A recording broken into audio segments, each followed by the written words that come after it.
Поклонники парка Львов, Тайган, Олега Зубкова и Татьяны Алексагиной, это видео я записываю специально для вас, чтобы вам потом не пришлось краснеть перед своими внуками, и не стыдно было выходить на 9 мая с цветами к вечному огню. В комментариях даже на моем канале одураченные тайганофилы пишут, что Зубков – это будущий президент России. Хорошо, давайте на фактах и по пунктам представим, что будет со страной, если так и произойдет. Начнем с налогов. По сегодняшний день на официальном сайте парка Львов, Тайган, существует пометка, что расчет за билеты на посещение только наличными. То есть, зафиксировать реальную прибыль не представляется возможным, а Зубков может в отчетах нарисовать любую сумму, с которой он заплатит налог. Что по этому поводу говорил глава Республики Крым Сергей Аксенов.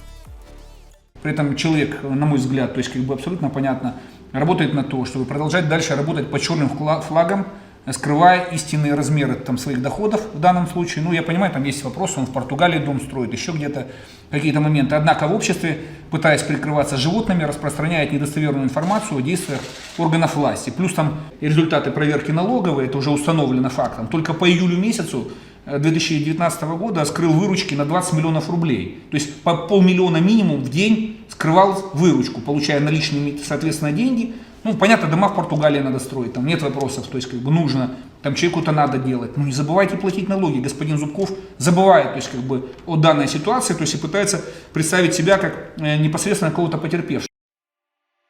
Более того, с 16 июня 2018 года у Зубкова наложен арест на все его банковские счета именно по причине неуплаты налогов, но он продолжает, несмотря на это, вести предпринимательскую деятельность мимо расчетных счетов.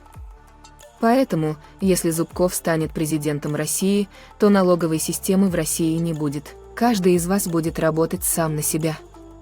Здорово же, бабушки!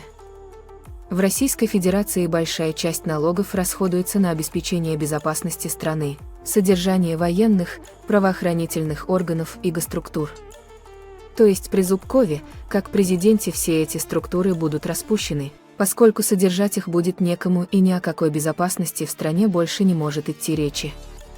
Другая часть налогов идет на бесплатную медицинскую помощь, обеспечение инвалидов, пенсионеров, жилье для сирот, малоимущих семей, борьбе с безработицей, пособие и минимальный размер оплаты труда.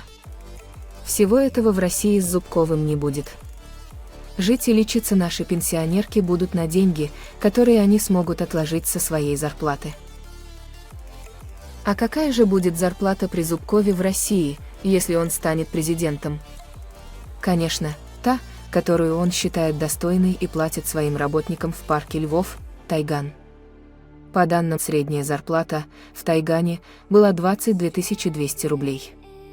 На эти деньги вы будете платить коммунальные платежи, покупать еду, одежду, давать детям образование, платить за садики и школы, а то, что останется, откладывать на лекарства и пенсию, если, конечно, что-то останется. При такой обстановке в стране начнутся массовые грабежи и преступления, поскольку людям надо будет за что-то жить. Но, как я уже и сказала, защитить вас будет некому, поскольку правоохранительной системы не будет. Так как Зубков сожалеет о присоединении Крыма и всех остальных территорий, то они будут возвращены Украине. Каждый из вас будет обязан получить биометрические паспорта.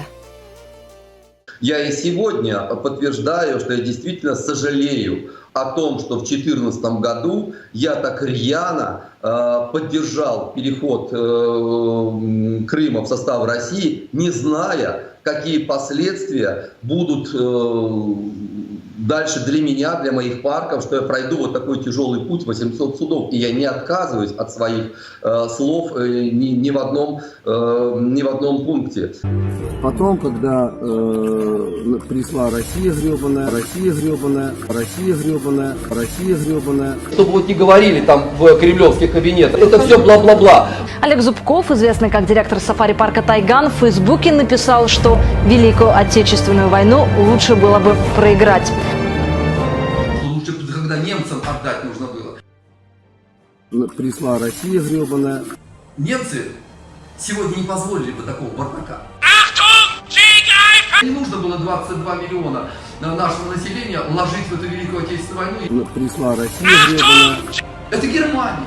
Не говоря о качестве дорог, не говоря обо всем, не говоря о их педантичности, не говоря о машинах и так далее. Написать так, как написал, и не сожалею. Без Олега Зубкова многие хотят сделать монстра, предателя России и так далее. Эти такие предатели все были, но Россия была бы совершенно другой. Да, я скучаю за Украиной. Я не отказался от украинского гражданства. Я хотел бы получить еще и биометрический паспорт гражданина Украины. Никакой конфиденциальности в стране не будет, вся информация о вас будет в открытом доступе, как это произошло со всеми, кто оставлял свои голоса за освобождение Зубкова. Поздравляю, все ваши данные теперь в открытом доступе вплоть до паспортных данных, вашего места жительства, номеров телефонов. И при этом, напомню, что Алексагина ничего в этом плохого не видит, напротив. Теперь у нее есть все данные на вас, которые вы добровольно ей предоставили. Что слили электронную почту, это вообще для меня не имеет вообще ни для меня, ни для Алексеевича никакого значения, потому что это техническая почта зоопарка. Что оттуда можно взять? Ну, если кому-то надо, ну, взяли. Я просто не знаю, как это произошло и как это происходит. Поменяли, что там, пароли, сделали, все, проблема решена. Да, Алексагина знает действительно фамилии, никогда этим не бравирует, но говорит четко и честно. Фамилии знаю, и имена, и Жанна с Татьяной, да? Теперь это список всех соучастников Зубкова, которые добровольно подписались, что поддерживают его. Естественно, эти списки все сейчас хранятся в папках у сотрудников Федеральной службы безопасности. Кто-то из вас скажет, но ведь он построил парк Львов, Тайган, для людей. А я вам на это отвечу, что парки Зубкова построены исключительно для личного обогащения за счет людей. Олег Зубков никогда и ничего не будет делать для людей. Даже государственная образовательная программа для детей из Артека принесла ему в карман более 500 000 рублей.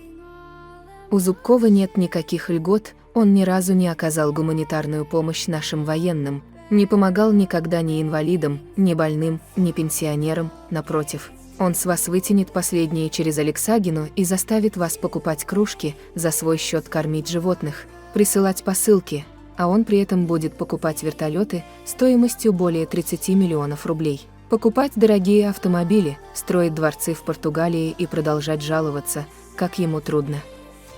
Такого вы хотите президента, тайганофилы?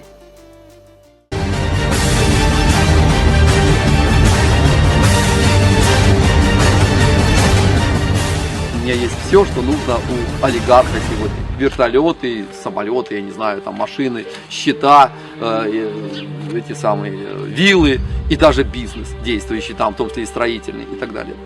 За меня никто пусть не переживает.